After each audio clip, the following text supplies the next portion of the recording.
Usia kandungan saya jalan 5 bulan. Yang ingin saya tanyakan, usia berapa bulan sebaiknya minum zaitun dan PCO? Bismillahirrahmanirrahim. Bagaimana cara mengempeskan perut buncit? Cara gimana? Bagaimana cara mengempeskan perut buncit? Buka pentilnya.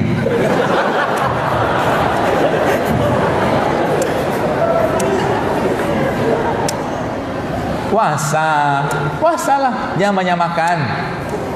Ya, kalau makan pun coba mulai beralih ke sayur, buah. Ya, yang tadi kayak nasinya kurangi, gula kurangi, atau stop lebih baik. Nanti kempes sendiri kok, kempes sendiri, insya Allah. Ya, dan indikator berat badan sekarang, Bapak sekalian, indikator body mass index itu sekarang tidak terlalu dipakai lagi di dunia pengobatan. Jadi misalkan IMT itu kan ada berat badan dibagi tinggi badan kuadrat. Itu IMT itu, indeks massa tubuh. Ada skalanya 18 sampai 23 atau 25 itu normalnya. Di atas itu overweight atau obesitas. Tapi yang tidak banyak dibahas orang sekarang adalah lemak total di badannya. Itu nggak dibahas. Padahal itu kata kuncinya. Jadi bisa jadi badannya 90 kg, badannya 80 kg, tapi kadar lemak di badannya nggak banyak. Itu sehat. Bisa jadi orang itu berat badannya dengan orang yang sama 90 atau 80 juga, tapi orang yang 90 atau 80 kilo tadi itu lemak di badannya banyak. Itu bisa diukur. Ya. Cara ngukurnya gimana? Paling gampang dari lingkar pinggang. Laki-laki ya, Anda harus punya lingkar pinggang di bawah 100 kalau mau sehat. Lemaknya biasa nggak banyak tuh. Dan bagi Anda yang sudah kelebihan energi, tanda-tanda sebenarnya kita sudah kelebihan kalori atau energi, tanda-tandanya adalah ya banyak lipatan di perut pinggang gitu kan. Itu mulailah kurangi makanan-makanan tinggi kalori ya.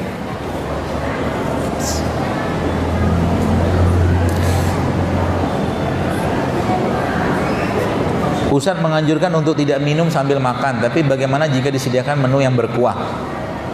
Ya enggak apa-apa. Kan minumnya kita sebagian besar.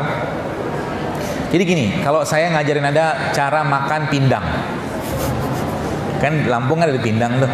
Saya juga suka makan pindang. Jadi makan dulu ikannya, habiskan ikannya pelan-pelan gitu kan. Habis ikannya selesai, baru Anda minum kuahnya.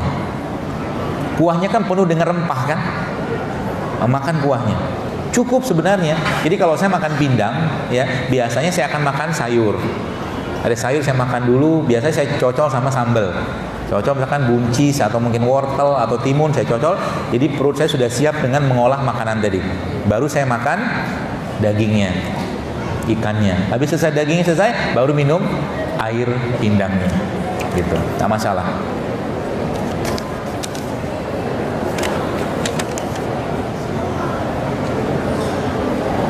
Bagaimana bisa melaksanakan hidup saya dengan biaya minim yang pas untuk mahasiswa? Banyakin puasa, jangan sering-sering makan. Betul kan? Iya benar. Benar nggak? Puasa Daud sekalian, masya Allah, luar biasa faedahnya. Nanti uang 1 juta sebulan dikirim orang tua bisa banyak tersisa. Terus bagaimana menghemat lagi? Cari masjid yang ngasih takjil. Ya kan?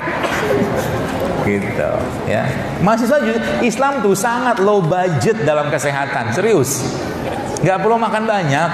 Kita tuh minta berkah di makanan. Anda mungkin sekarang boleh saya katakan, apalagi mungkin kita yang sudah terlalu banyak, udah sering banyak makan enak dan sudah banyak makan gitu kan, ya coba dikurangi makan dan minta keberkahan. Ya Allah, jadikan kurma yang ku makan ini, madu yang ku makan ini, itu mencukupi aku untuk bisa beribadah kepadamu seharian. Ini bisa berkah makanan tadi. Itu kata Nabi SAW. Kata Nabi apa? Kata Nabi ususnya kaum muslimin itu, seorang mukmin itu satu makanan untuk 7 usus. Maksudnya satu makanan itu bisa berkah untuk berapa orang gitu loh. Ya, seperti itulah kurang lebih. Tapi orang kafir ya satu makanan untuk 1 orang gitu loh. Maka ada berkah, ada keberkahan dalam makanan.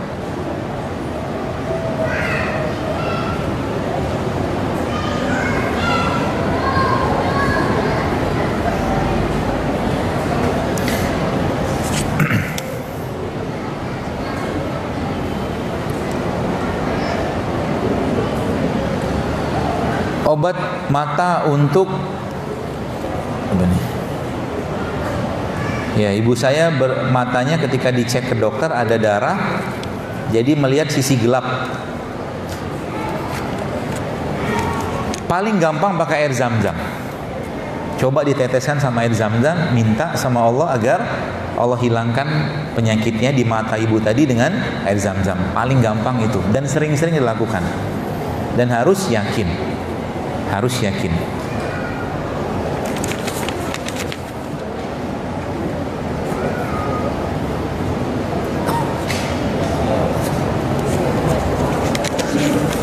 Ini jam berapa ya? Udah.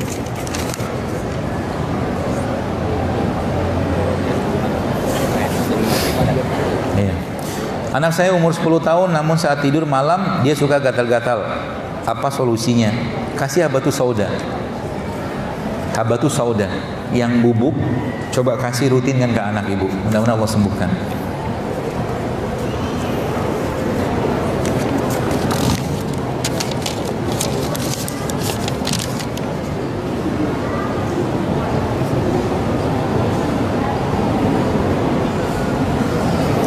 Alhamdulillah sekarang saya rutin ikut hidup sehat sesuai arahan dokter.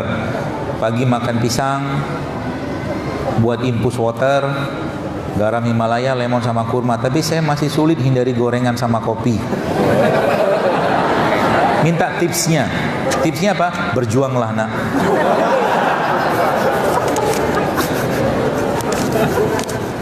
Gimana kalau udah ya harus berjuang gitu kan?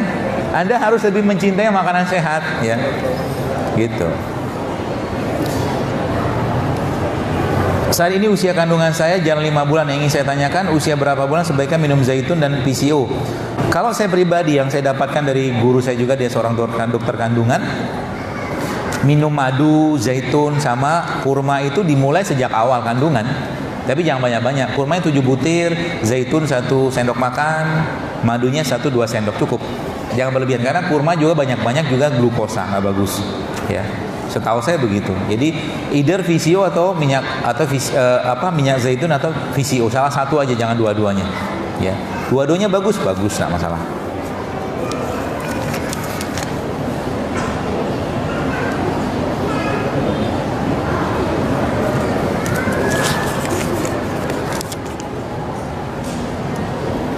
Ini kan tadi sudah ya, bagaimana pengobatan secara islami untuk mendapatkan keturunan. Ada di tulisan saya di Instagram, silakan baca. Ya, cukup panjang di situ. Bagaimana mengobati orang gila dalam syariat Islam? Saya punya teman, ya sahabat saya juga, dia punya pondok pesantren khusus menangani orang-orang skizofrenia sama orang-orang gila sama orang ya skizofrenia gila maaf ya, atau orang-orang yang mengalami ketergantungan obat. Ya, pesantrennya itu ada di daerah Rokan Hulu Riau. Saya pernah ke situ dan terapinya memang unik. Ya, uniknya itu pasien-pasien di sana itu diruqyah, kemudian dimandikan hujan, macam-macam, dibekam juga, ya. Dari informasi beliau yang saya dapatkan, banyak yang alhamdulillah dengan kuasa Allah juga bisa membaik kondisinya, ya. Jadi kalau ditanya apa metodenya buat orang-orang yang skizofren atau gila tadi, banyak bekam, jadi harus satu paket gitu kan. Mungkin nanti bisa dilihat di Facebook, saya lupa namanya, tapi kalau nggak salah nama beliau itu Andi Sidomulyo kalau nggak salah. Bisa dilihat di Facebooknya.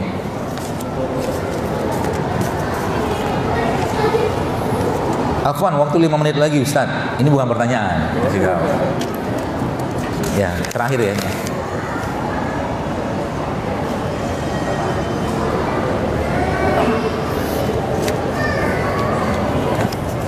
Baik, jadi Bapak Ibu sekalian begini ya.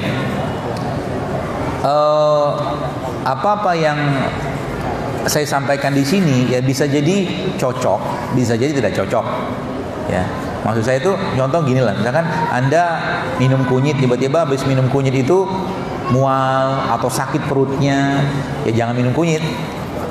Ya, Anda yang lebih paham badan Anda daripada saya. Ya, Termasuk juga tidak juga semua yang saya sampaikan ini juga katakanlah cocok di Anda. Contoh infus water itu bagi orang-orang yang darah rendah bisa makin rendah darahnya. Ya, hati-hati dengan infusan. Ya, atau mungkin Anda menginfus menggunakan kayu manis. Kayu manis itu dia bisa menurunkan gula darah. Jadi kalau nginfus pakai kayu manis hati-hati dengan hipoglikemik. Ya, hipoglikemiknya hati-hati.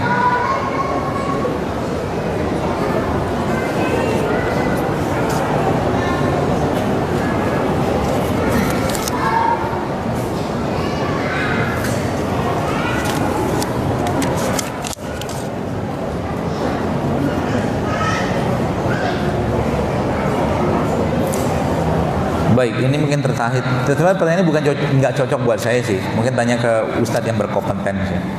Bagaimana hukum donor darah? Ya, apakah aturan Islam tentang muhrim atau bukan muhrim? Mahram kali ya. Kalau muhrim itu orang yang pakai kain ihram. Ya, donor darah setahu saya diperbolehkan sih. Setahu saya ya, fatwanya begitu, jadi nggak masalah. Tapi mungkin detailnya silahkan baca atau mungkin tanya ke ustadz-ustadz yang berkompeten. Baik Bu sekalian, mudah-mudahan bermanfaat dan semoga Bapak Ibu bisa lebih sehat lagi ke depannya dan lagi-lagi jadikan niat kita untuk hidup di sini sebagai bentuk ketaatan dan rasa syukur kita kepada Allah sehingga kita bisa dapat pahala dari situ. Dan Islam telah memberikan solusi yang sangat banyak tentang cara-cara pola-pola hidup sehat dan sekarang dengan era komunikasi dan era informasi yang sangat luas terbuka, Anda bisa cari tahu manfaatnya. Ya, contoh jahe, kunyit, kencur segala macam banyak sekali. Anda bisa cari tahu sendiri. Ya, artinya kita mengobati diri sendiri secara mandiri di rumah. Wallahu a'lam bishawab. Sampai ketemu lain waktu. Subhanakallahumma bihamdika asyhadu an la ilaha illa anta astaghfiruka wa atubu ilaik. Assalamualaikum warahmatullahi wabarakatuh.